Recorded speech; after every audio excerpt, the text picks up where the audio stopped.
Bonjour à tous, bienvenue dans la vidéo. Eh bien, pas de posé, pas cassé aujourd'hui. On a un éjecté pas trop blessé et ça nous vient du Nevada avec, pour changer, un F-35 de l'US Air Force. Alors ce qu'il faut savoir, c'est que là on est dans le range, dans le camp d'entraînement en fait de l'US Air Force où ils vont tester du nouveau matériel, où ils vont également pouvoir s'entraîner à ouvrir le feu.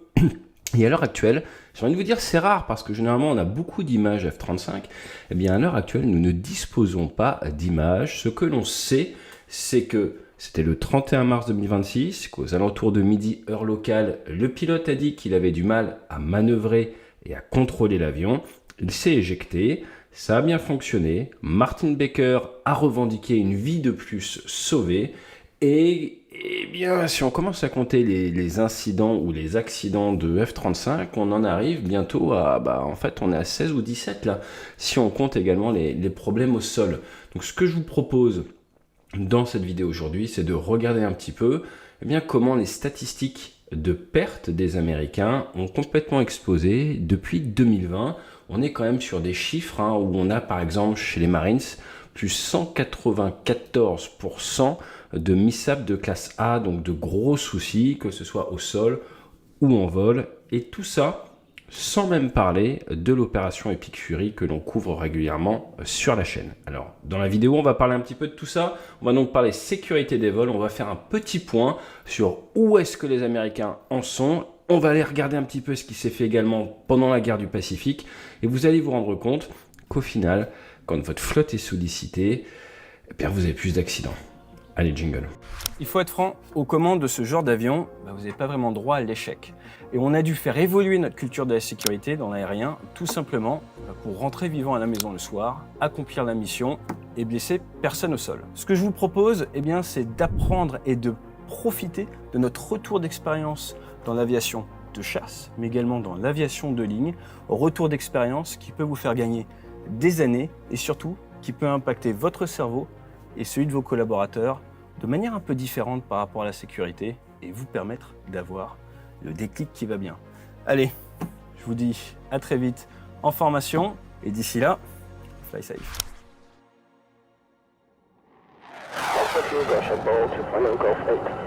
Roger, ball.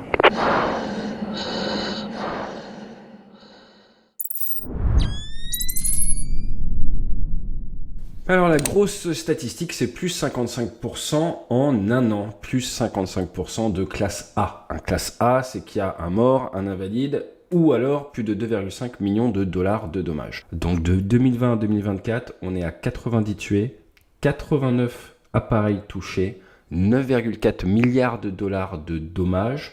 Pour rappel, à mon époque, on était à 50 milliards de budget pour l'armée française par an, et pour les Marines, plus 194% d'accidents.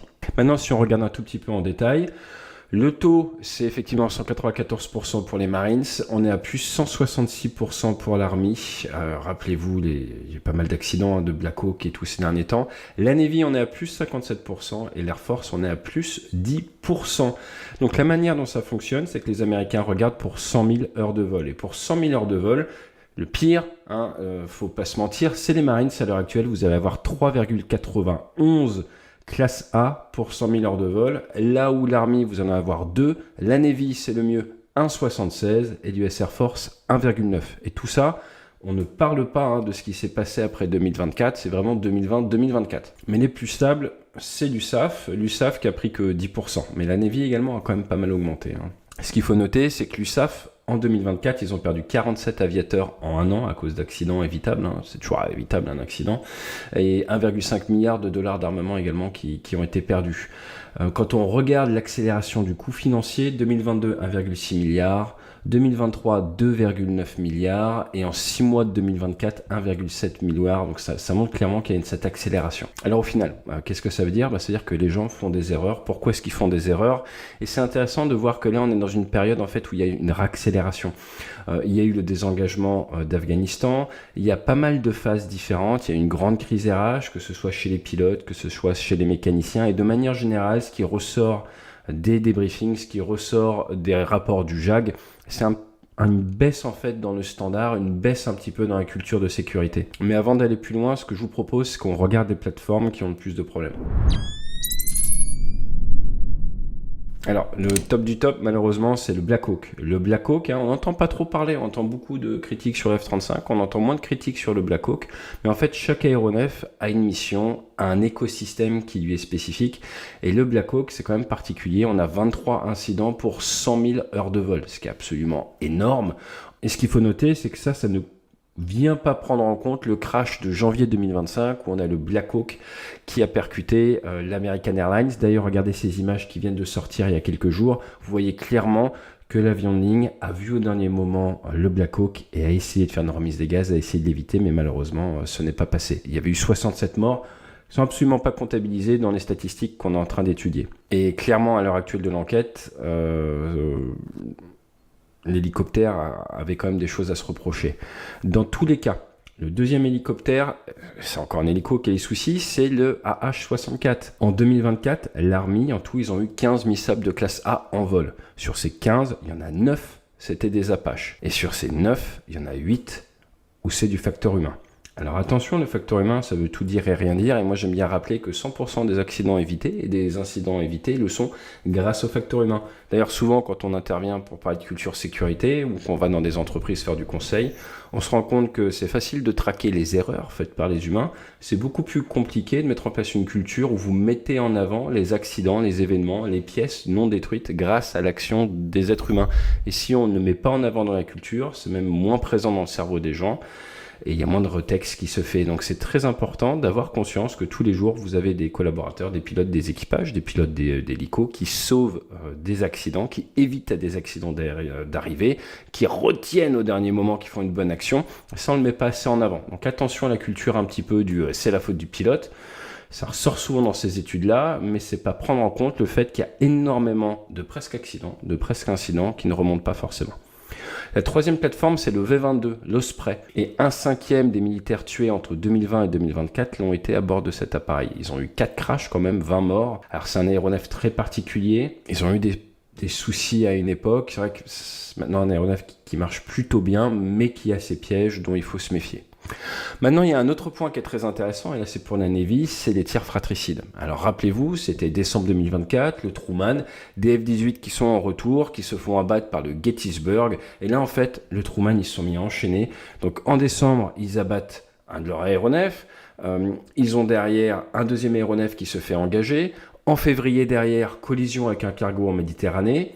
Là c'est important de comprendre que dans la Navy, même si le commandant n'était pas en passerelle, le commandant est responsable de la formation et du maintien au standard de son équipage. Donc c'est le commandant qui a sauté. Et le commandant du porte-avions a été changé alors que le bateau était à la mer. Et après derrière, avec le nouveau commandant, le 28 avril 2025, ils ont perdu un F-18 et un tracteur qui sont passés par-dessus bord. Et derrière, le 6 mai, ils ont un F-18 qui a eu un souci à l'appontage et ils l'ont perdu double éjection. Alors pas beaucoup de morts, mais beaucoup de matos perdus quand même, et vous voyez clairement que ce soit le Truman, que ce soit le Ford, quand je vous parle de fatigue RH, on voit que les équipages et que la RH allait crever quoi.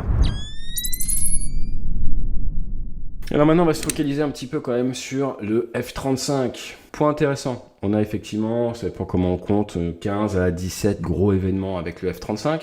En 2019, on a le seul fatal, c'était pas aux États-Unis, le F-35 n'a pas encore tué, ça arrivera un jour, 2 pilotes aux États-Unis. Par contre, il a tué un pilote japonais en 2019, officiellement à cause d'une désorientation spatiale. Je vous rappelle que dans l'armée de l'air, la première perte sur Rafale, dans Rafale Air, c'était une désorientation spatiale. Dans la marine, j'ai connu personnellement des pilotes qui ont failli mourir à cause de désorientation spatiale. On a désormais des systèmes pour vous aider à récupérer votre conscience de la situation. Ça va extrêmement vite. Et même dans un avion moderne, c'était déjà un problème sur F-16 à cause de sa verrière assez particulière. Ça va très très vite. Et quand vous vous retrouvez avec le nez vers le bas, rappelez-vous peut-être ces images de Mirage 2000 où c'était à cause d'un G-lock, d'un facteur de charge, mais regardez la vitesse où l'avion accélère vers le bas. Donc si vous prenez 2-3 secondes à essayer de comprendre où vous êtes de nuit, en fait vous vous retrouvez des fois à une vitesse qui fait que même en tirant à fond sur le manche, à cause de protection d'enveloppe, de domaine de vol, l'avion ne vous permet pas de tirer le facteur de charge suffisant qui va vous sauver. Maintenant, on a quelques cas emblématiques quand même avec le F-35, pas banal. On a la Caroline du Sud avec l'avion Phantom, c'était le 17 septembre 2023, avec un pilote des Marines.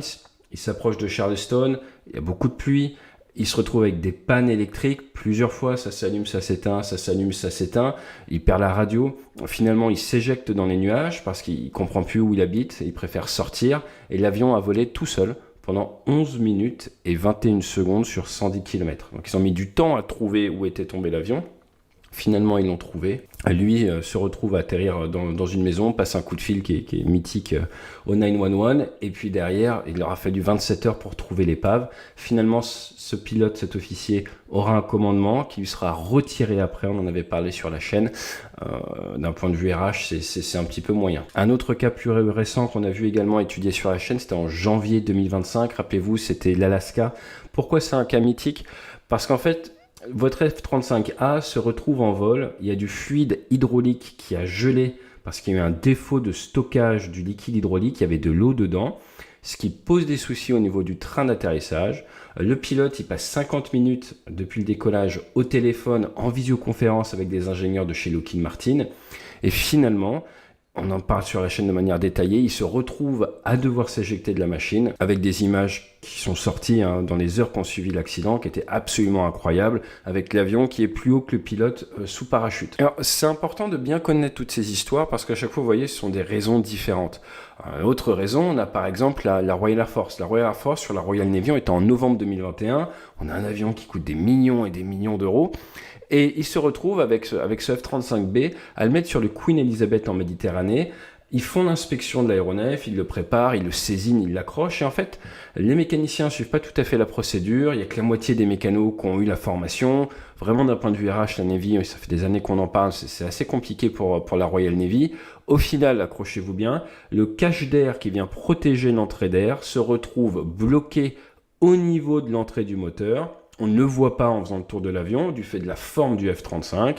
Le pilote met plein gaz, essaye de décoller, et là, il se retrouve avec une perte de puissance, éjection, un morceau de plastique se retrouve à abattre un avion qui est le top du top en termes de technologie, avec des milliers, si ce n'est des millions d'heures de travail pour créer ça. Donc ça va très vite. On me dit souvent, et c'est tout le problème d'augmenter la techno en réduisant la masse, un oiseau peut détruire un F-35, un petit drone peut détruire un F-35, un Rafale, un Typhoon. Et donc, ce sont des aéronefs qui sont par définition extrêmement fragiles. On a un autre cas vraiment qui est presque burlesque, mais heureusement, encore une fois, il n'y a pas mort d'homme. C'est en Utah, à Hill Air Force Base. Je vous rappelle que Hill, ça vient du Major Hill. Si vous demandez pourquoi vous faites des checklists, on explique dans Crash. La checklist, ça vient du décès du Major Hill dans l'YB 299 en 1935. Toujours est-il, la checklist, si on peut dire, a été mal faite, puisque normalement, vous avez une certaine distance à respecter entre les avions en atterrissage quand il y a peu de vent en F-35, pour éviter qu'il y ait la turbulence qui puisse venir gêner vos capteurs. Et je vous rappelle que Rio-Paris, quand les capteurs des avions aux commandes de vol électroniques, ils sont gênés, ils givrent, ça marche moins bien. Un Rafale a été perdu après avoir été dans le souffle d'un F-18. Ça marche moins bien aussi, vous n'avez plus de protection de vol. Et là, en fait, le F-35 se retrouve à passer dans le souffle d'un autre F-35. Les logiciels de commande de vol, ils se réinitialisent. Le pilote n'arrive plus à contrôler l'avion. Éjection. Alors, je pense qu'ils ont fait quelques modifs depuis. Mais là, ça nous rappelle également le cas avec le pilote qui s'était posé trop rapide, qui était fatigué, qui avait le casque qui était mal réglé, qui a essayé de remettre les gaz, mais en fait, l'avion ne répondait plus. Il y avait un problème de commande de vol. Et du coup, éjection. Et pourquoi je vous parle de ça? Parce que comme on l'a vu, la seule chose que l'on sait à l'heure actuelle sur le crash, c'est qu'il y a un problème de contrôlabilité. Et quand vous prenez par exemple le Rafale, vous avez un bouton en haut à droite qui vous permet de repasser sur des commandes de vol basiques. Et c'est ça toute la problématique de l'informatique. Et si la data que votre avion a n'est pas bonne, si vous avez un souci logiciel, rapidement, ça ne fonctionne absolument plus. Et donc c'est pour ça que sur Rafale, on a ce bypass, ce petit bouton pour pouvoir reprendre, si je puis dire de manière directe, changer les lois de commande de vol, ce qui est un très bon ajout de la part de Dassault. En France, on fait vraiment des commandes de vol qui sont extraordinaires, ça c'est une très bonne chose. Maintenant, quand on regarde les avions modernes, eh bien, il y a énormément d'avions qui ont eu des soucis de commande de vol. On a eu par exemple les Gripen qui ont eu des soucis de mise à jour de commande de vol, on a vu du F-22, on a vu, oui, du F-35, mais de nombreux avions ont eu ce problème-là. Et en France, on a vraiment cette chance, on peut saluer les ingénieurs de chez Dassault, d'avoir probablement, d'un point de vue réputationnel, les meilleures commandes de vol au monde, ça, il n'y a pas à dire. On ne fait pas forcément les réacteurs les plus puissants, on n'est pas les plus forts en termes de clim sur certains avions, mais par contre, les commandes de vol, moi, tous les avions que j'ai faits, il n'y a rien à voir entre un avion français et un avion américain ou d'une autre nation, il n'y a rien à dire. Alors, maintenant, on va faire un tout petit détour quand même, on est obligé, sur Epic Fury. On a parlé des pertes à l'entraînement, en montée en compétences opérationnelles. Et là, on est en 2026, au moment où je tourne, on est le 1er avril. Vous avez les opérations en cours depuis le 28 février. On a une vingtaine d'appareils qui ont été perdus, mais officiellement, il y en a très peu qui ont été en fait touchés directement par l'Iran en vol. On a eu des pertes au sol, ça, on le répète depuis des années, c'est au sol que c'est le plus dangereux. On a eu du tir fratricide, 3 F-15 d'entrée de jeu au début de la guerre. D'ailleurs, fin mars, il y a eu une annonce comme quoi les pilotes ont pu revoler et ont revolé au-dessus du territoire. Il n'a pas parlé des navigateurs parce que je crois qu'il y en a un qui a été assez abîmé à la main, mais les pilotes ont pu revoler, ce qui est étonnamment court, ça va très très vite, donc c'est qu'ils ont aussi peut-être une tension RH, mais également une volonté de les refaire voler pour des raisons psychologiques. On a eu des soucis le 12 mars 2026 avec le KC-135 qui s'est écrasé et l'autre qui a perdu un bout de sa queue. On a eu 6 membres d'équipage qui ont été perdus. Ensuite, de nombreuses pertes au sol, que ce soit le 14 mars 2026, que ce soit le 27 mars avec la WACS, on en a parlé, mais également le reste. Et puis le 19 mars, on a le F-35 qui a été touché. Et là, vous remarquerez encore une fois, pas d'image. Donc en termes de SecOps, de secret opérationnel, on voit qu'il y a vraiment une géométrie variable. Des fois ça sort, des fois ça ne sort pas. Ce n'est pas parce que ça ne sort pas que donc les médias ne se précipitent pas dessus, que ce n'a pas eu lieu. Et ça, c'est très important de ne pas oublier ces effets-là, de ne pas oublier ces événements-là, parce qu'en fait, on a tendance à voir que ce qu'on nous donne un petit peu à manger. Typiquement, dans le cas du 27 mars, on sait qu'il y a un AWACS qui a été touché, probablement des tankers également, mais on ne sait pas exactement combien, ni le mode opératoire. Donc il faut avoir conscience qu'on ne sait pas ce qu'on ne sait pas. En plus de tout ça, on a de nombreux drones, qui soient israéliens ou qui soient américains, qui ont été abattus. Alors tout ça, ça peut paraître assez énorme. Moi, comme vous le savez, j'étais formé par l'US Navy. Et l'US Navy, ils ont connu le combat dans le Pacifique entre 41 et 45. Au-delà du cockpit, j'aimais bien rappeler les pertes en fait des marins américains face aux Japonais dans le Pacifique. Pourquoi ? Parce qu'en fait, quasiment les 2/3 des pertes du personnel navigant, on dit pas aviateur, on dit personnel navigant pour les personnes qui volent dans les avions de la marine ou des Marines, eh bien c'est dû à des accidents. Et il y a beaucoup à dire quand vous regardez Papy Boyington, les têtes brûlées, c'est pas un reportage, mais ça vous donne une bonne idée à cette époque-là en termes de culture de sécurité. Il y avait encore beaucoup à faire. Il y a vraiment eu un gros travail sur la transformation de la culture sécuritaire dans l'armée américaine, mais spécialement dans la Navy. Il faut savoir que dans les années 50, vous aviez des fois des porte-avions qui partaient en mer avec tout un escadron, toute une flottille, comme on dit dans la marine, et ils revenaient, temps de paix, sans aucun aéronef, 4-5 mois après, ils avaient tout perdu à l'entraînement. Et donc il y a eu beaucoup de standardisation, les fameux standards, ce que les Américains appellent les NATOPS, ils ont mis en place ce qu'on appelle le RAG.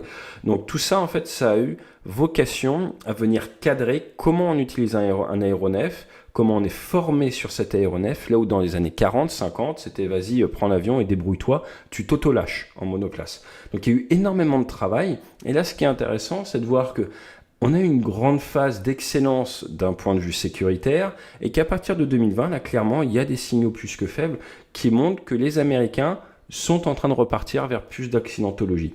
Alors c'est intéressant, la grande question à se poser c'est est-ce que c'est dû aux tensions RH qu'ils connaissent, est-ce que c'est dû à l'augmentation des contraintes à côté, de la fatigue engendrée? Ce qu'il faut voir, c'est que dès que vous êtes plus fatigué, vous êtes plus sujet à faire des accidents. Mais pour remettre un peu tout ça en perspective, quand on parle de guerre de haute intensité, je pense qu'il est important de donner 2-3 chiffres. Entre 41 et 45, l'armée américaine, l'USAF, elle a perdu 65 000 appareils. 43 000 ont été perdus outre-mer. Et sur le théâtre Pacifique, ils en ont perdu 4 530 au combat face aux Japonais.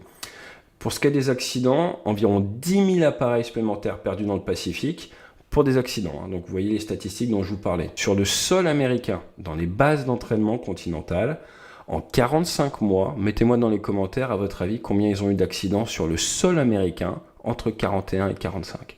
Ils en ont eu 52 651. En moyenne, il y avait 40 accidents par jour pour l'armée américaine sur le continent américain et près de 15 000 pilotes et membres d'équipage ont été tués sur le territoire américain sans jamais avoir été en face de l'adversaire. Donc ça, je pense que c'est des statistiques qui sont assez intéressantes. Oui, la formation était plus complexe avant. Oui, à l'heure actuelle, dès qu'il y a un accident, tout le monde voit ça, se jette dessus. On a malheureusement perdu des pilotes de Rafale ces derniers temps également. Mais regardez d'où l'on vient en termes de volume, en termes d'attrition. Il ne faut pas que ça vous fasse perdre de vue le fait que nous sommes désormais dans une industrie qui est extrêmement standardisée, extrêmement cadrée, qui a capitalisé sur tous ces accidents. Mais on est tellement sur la ligne de crête et il y a une telle surmédiatisation dès qu'il y a le moindre accident que forcément ça peut créer des biais. Vous pouvez vous dire « Ah bah c'est énorme ». Maintenant, il y a un événement, il y a un facteur, il y a un x2, voire x3 au niveau des statistiques. Il va falloir que les Américains se réveillent, trouvent pourquoi, parce que clairement, ce n'est pas acceptable et il faut faire quelque chose. Et juste pour les fanats de statistiques, comme je parlais des têtes brûlées, des Corsair contre l'ennemi, il y en a eu 538 qui ont été perdus, le F4U Corsair, et en accident, 922. Donc si on prend 100% des pertes, c'est 63% en accident, 37% au combat, pour vous donner une idée. Donc ce qui n'est pas étonnant de voir qu'on a plus de pertes à l'accident qu'au combat, ça a toujours été, c'est connu. Maintenant ce qui est nouveau, c'est qu'on va avoir en plus ce talon d'Achille au sol et cette surreprésentation d'attaque, de destruction au sol. Mais au-delà de l'Ukraine, on en parlait déjà. En Afghanistan, c'était le cas. Les Marines sont perdus derrière au sol à Camp Bastion. Ce n'est pas nouveau. Il faut arrêter de faire genre qu'on découvre des problèmes. C'est comme les drones. Les drones, ça existe depuis des dizaines d'années. C'est pas nouveau. Alors en définitive, en fait, là, ce que l'on voit, c'est forcément multifactoriel. Dans un premier temps, on va être obligé d'en parler, c'est ce qu'on appelle un peu la dette de formation. Entre 2020 et 2022, les heures de vol ont été réduites, il y a eu du simulateur, il y a moins eu d'activité dans l'armée américaine, et la plupart des armées occidentales se sont pris un petit peu le mur avec le Covid en termes de maintien de compétences, en termes de formation. D'ailleurs, des F-35 ont été perdus à cette période-là. Et le simulateur, et ça fera plaisir aux Suisses, le simulateur ne remplacera jamais du vol réel. Vous êtes obligé de faire du vol réel pour maintenir vos compétences. Je vous rappelle que dans l'aérien, on parle de expérience. Par exemple, j'ai 2500 heures de vol. On parle de currency. Mon dernier appontage, c'était, je sais plus, en 2016 ou quelque chose comme ça. Je ne suis absolument pas current pour aller apponter sur le Charles de Gaulle demain, même si j'ai 200 appontages. Donc, votre expérience ne vaut rien sans un entraînement qui intervient dans les dernières semaines. Et à partir de là, quand il y a des coupures d'activité comme il y a pu y avoir avec le Covid, ça a joué sur les statistiques de sécurité. Le deuxième facteur, c'est le vieillissement des flottes. L'âge moyen des avions dans l'USAF, dans l'US Air Force, c'est 28 ans. Le KC-135 qui a été perdu au-dessus de l'Irak, il est sorti des chaînes dans les années 60. Forcément, plus vos avions sont anciens, plus ils ont besoin d'entretien, d'être bichonnés, plus le tempo opérationnel augmente, plus vous dépendez de la qualité de vos mécaniciens et vous pouvez avoir plus de problèmes. En parlant de plus de problèmes, le troisième facteur, c'est ça on connaît bien aussi dans l'armée française, c'est ce qu'on appelle la cannibalisation. La cannibalisation, c'est quand par exemple je te donne 20 avions dans ton unité et tu vas en garder 5 pour les pièces de manière à permettre aux autres de voler. Et donc ça, c'est un problème au niveau de la gestion des pièces, au niveau de la fatigue également et de l'hétéroclité dans la fatigue du matériel. Donc ça, c'est surtout vrai pour des avions plutôt anciens ou pour des avions complexes. Et le dernier point, c'est mon point principal toujours parce que c'est mon domaine d'expertise et je l'ai vécu. Moi, je me suis blessé le cou en vol, je me suis fait un coup du lapin, je me suis fait une dissection artérielle. Ça faisait 44 jours que j'avais pas eu de jour de repos. C'est-à-dire que la semaine, j'étais en flottille, le week-end, je faisais des meetings. Et comme par hasard, il y a un moment, ton corps, il tient plus. Et donc, le tempo opérationnel, c'est extrêmement important. On a des limites d'heures de vol, on a plein de choses comme ça, mais au final, c'est quand même très permissif dans les armées. Et ce qu'il ne faut pas sous-estimer, c'est que puisqu'on a moins de RH, et que vous voyez ces crises RH à cette époque-là, il manquait environ 2000 pilotes de chasse aux US, mais en fait, vous avez une augmentation de la charge administrative chez les personnels en unité. Ce qu'il faut bien comprendre, c'est que quand tu es militaire, tu es par exemple, si tu es dans l'armée de l'air, armée de l'air, on dit aviateur, tu es aviateur tout le temps, tu es militaire tout le temps, tu es officier tout le temps, et puis après derrière en tant qu'officier tu vas avoir des fonctions, par exemple tu vas être chef d'escadrille ou chef de l'activité ou chef de la cellule tactique, et ça c'est ton job managérial qui te prend du temps, et en plus peut-être capitaine de compagnie, donc tu as 20 personnels de personnel sous tes ordres, des mécanos, et donc ça c'est de la charge administrative Et à côté de ça, peut-être 165 heures dans l'armée française à l'heure actuelle, ou 180 heures, c'est le standard OTAN, bah, tu es pilote.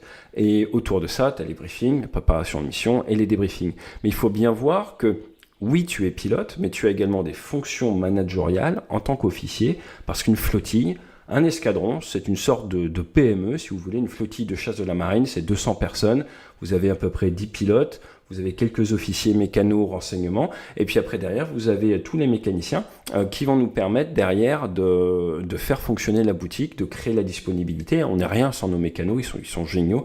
Dans la marine, ils arrivent à vous faire une super dispo, mais il faut manager tout ça, il faut gérer tout ça, et le commandant d'unité, bah, il gère tout ça. Le second, il aide à gérer tout ça, le chef ops, il organise, en plus des vols. Et donc tout ça, on vous rajoute du tempo opérationnel, un coup un déploiement chez les outils, un coup tu vas par-ci, un coup tu vas par-là, et forcément, bah, ça fatigue. Tout le temps, et ça c'est très important dans l'armée, vous avez le devoir de régénérer en fait d'un point de vue organique, de former vos remplaçants, parce qu'on est en permanence en train de monter en qualification, puis après les chefs ils partent à l'état-major, ils partent à l'école de guerre, les officiers sous contrat ils restent par exemple 10 ans, 15 ans, maximum 25 ans, après ils vont peut-être demander à souffler un petit peu, voir leur famille, essayer de croiser leurs gamins une fois de temps en temps, et donc du coup vous avez en permanence ce qu'on appelle le rotary, des affectations différentes, et en fait dans l'armée le grand concept, c'est soit tu es en formation, soit tu formes ton remplaçant. Et donc ça, c'est on top, hein, comme disent les Américains, de tout ce qu'on a vu avant. À partir de là, forcément, plus la structure est petite, et l'Occident ces dernières années a vu la taille de ses armées réduire comme peau de chagrin, plus c'est fatigant. En définitive, et ça risque de vous parler, hein, c'est pour ça qu'on intervient souvent dans le monde de l'entreprise, quand tu as une organisation qui augmente son tempo opérationnel sans augmenter proportionnellement ses ressources de formation, ses ressources de maintenance, ses ressources de facteurs humains et de récupération, eh ben on ne devient pas plus efficace, on devient plus fragile. Et la fragilité dans l'aérien, ça ne se cache plus de nos jours. Ça fait des accidents de classe A. Heureusement, pas toujours avec mort d'homme. On a de la chance sur chasseur d'avoir des sièges éjectables. C'est pas le cas sur V22. C'est pas le cas sur la plupart des hélicos. Maintenant, au-delà de tout ça, pour en revenir à notre crash du jour, à l'heure actuelle, nous ne disposons pas d'informations.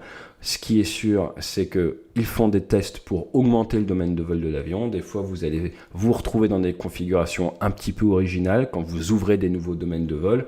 Regardez par exemple ce petit test de séparation de bidon, c'était pas banal. Mais quand on ne sait pas, il faut dire on ne sait pas. En tout cas, si tout ce qu'on a vu là, ça vous a plu, c'est des choses que vous pouvez retrouver, par exemple le Major Read, la checklist, c'est dans le livre Crash, on vous met les liens juste en dessous. On intervient beaucoup sur l'évolution de la culture de sécurité, parce que prendre l'exemple de la transformation de l'aviation militaire, mais également de l'aviation civile, c'est très intéressant, et on fait beaucoup ça à l'heure actuelle, on apporte ça dans beaucoup de milieux, qui sont généralement, hein, je dis pas ça de manière péjorative, là où la culture de la sécurité de l'aviation civile était dans les années 60 à 70.